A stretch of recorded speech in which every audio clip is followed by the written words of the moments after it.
The Mirror of Erised. Can we talk about this for a second? Right?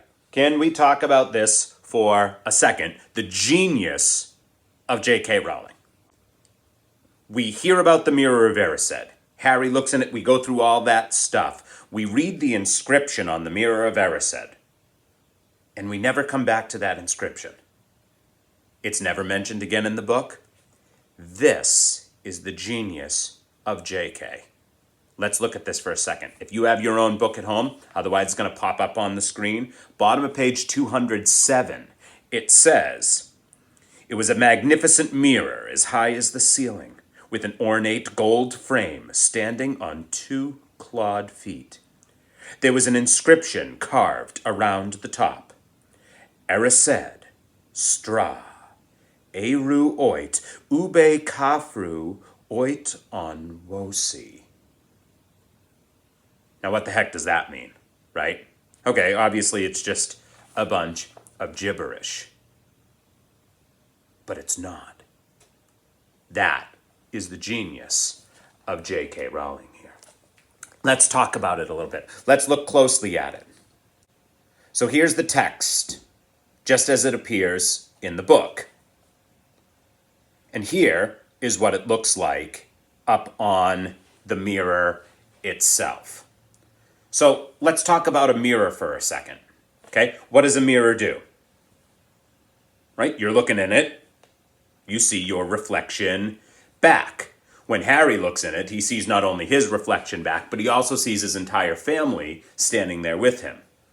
Now, when you look in the mirror and you raise your right hand, when you're looking in the mirror, the reflection that's coming back at you, your reflected self, does your reflected self raise its right hand? No. Your reflected self raises its left hand. And when you raise your left hand, your reflected self raises its right hand. You may have noticed when you look in the mirror, any kind of print or anything that's on your shirt is written backwards. So let's go back and let's take a look at that inscription again. There was an inscription carved around the top. Erised, Stra Eru, oit ube kafru, oit onwosi. Just seems like it's a bunch of gibberish. But when you start thinking about a mirror and things being in reverse, let's look at those letters backwards. So, starting at the end, that last word, wosi, if we look at those letters backwards, they are I, S, H, O, W. And that says, I show. Let's go ahead and transcribe the entire message backwards. So we have I, S, H, O, W, N, O, T, Y, O, U, R, F, A, C, E, B, U, T, Y, O, U, R, H, E, A, R, T, S, D, E, S, I, R, E.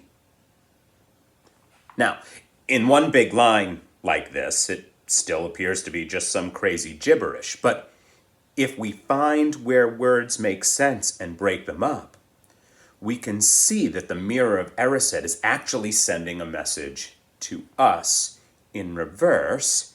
If we break up between the I and the S-H-O-W, we have I show. And then when we put the N and the O together, we have no. I show no. But then it looks like T-O. So that can't make sense. Maybe the letters don't all go together in the order of the gibberish words that are written across the top of the mirror. So if we add the T in, now it says, I show not. Let's keep going. I show not you. Well, then the next part, RFC, doesn't make sense. I show not your. And if we keep cutting across this, I show not your face, but your heart's desire. I show not your face, but your heart's desire. Are you kidding me, JK?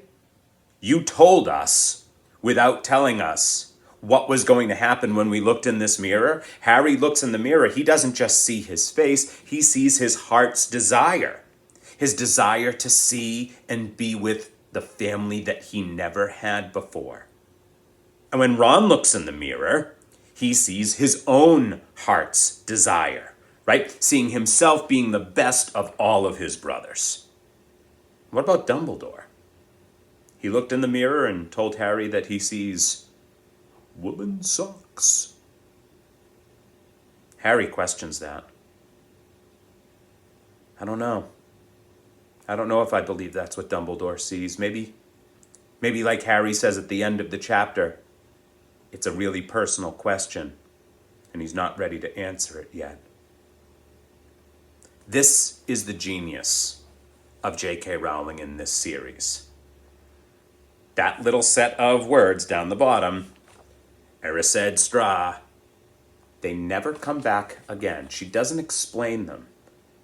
You have to dig into those moments yourself.